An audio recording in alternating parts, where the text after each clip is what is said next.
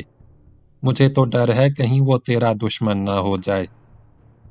ہو جائے، کون سا فرق پڑتا ہے؟ پہلے ہی وہ کون سا مجھ پر مہربان رہا۔ جمیلہ کے ہونٹوں پر زہر خند نمودار ہوا۔ وہ تو مجھے اپنی رکھیل بنانے کے لیے خریدنا چاہتا تھا۔ 2000 بولی لگائی تھی، پر اللہ وسایہ نے صاف انکار کر دیا۔ جمیلہ نے اپنی بات کا رخ بدل دیا، ایک بار پھر حرف مطلب پر آ گئی۔ چودھری، تو زینت کے بچوں کے لیے احسان شاہ سے بات کر کے تو دیکھ۔ تو بھی کمال کرتی ہے زمیندارنی۔ رحیم داد کسی قدر جھنجھلائے ہوئے لہجے میں بولا۔ اس سے بات کرنے کا تو یہ مطلب ہوگا کہ اسے پتہ چل جائے گا زینت یہاں ہے۔ اس نے جمیلہ کو تیکھی نظروں سے دیکھا۔ تو نے یہ نہیں سوچا اگر احسان شاہ نے میری بات نہ مانی تو کیا ہوگا؟ میں تو کہتا ہوں اسے پتہ چل گیا تو زینت اپنے گھر والے کے پاس بھی نہ جا سکے گی۔ احسان شاہ اسے رستے ہی سے اٹھوا لے گا، وہ ایسا ہی خطرناک بندہ ہے۔ جمیلہ تذبذب میں پڑ گئی۔ رحیم داد نے جن خدشات کا اظہار کیا تھا ان کی اہمیت کو اس نے بھی محسوس کیا۔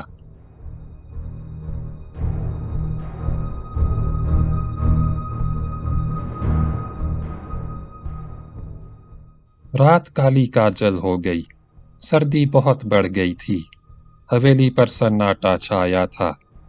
اسی اثنا میں رات کے گہرے سناٹے میں کمرے کے باہر قدموں کی آہٹ ابھری۔ چاپ ہولے ہولے قریب آتی گئی۔ دروازے کا ایک پٹ ذرا سا کھلا تھا۔ جمیلہ اور رحیم داد نے گردن موڑ کر اس طرف دیکھا۔ زینت دروازے پر کھڑی تھی، مگر وہ اندر نہ آئی۔ جمیلہ نے نرمی سے کہا، اندر آ جا، باہر سردی میں کیوں کھڑی ہے؟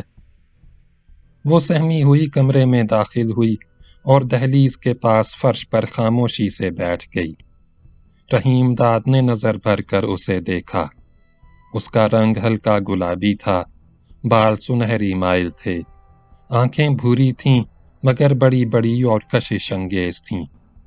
ناک نقشہ سبک اور کھڑا کھڑا تھا، جسم نرم اور گداز تھا۔ عمر 24 سال سے زیادہ نہ تھی، مگر وہ اتنی ہی عمر میں ٹوٹ پھوٹ کر کھنڈر بن چکی تھی۔ آنکھیں ویران اور دھواں دھواں تھیں، چہرہ مرجھائے ہوئے پھول کی طرح شگفتگی سے عاری تھا، جلد کھردری پڑ گئی تھی۔ وہ گہری نیلی دھوتی باندھے ہوئے تھی اور ملک جی کھیس اوڑھے سکڑی سکڑی حسرت کا مرقع اور عبرت کی تصویر بنی بیٹھی تھی۔ اس کی گردن جھکی ہوئی تھی۔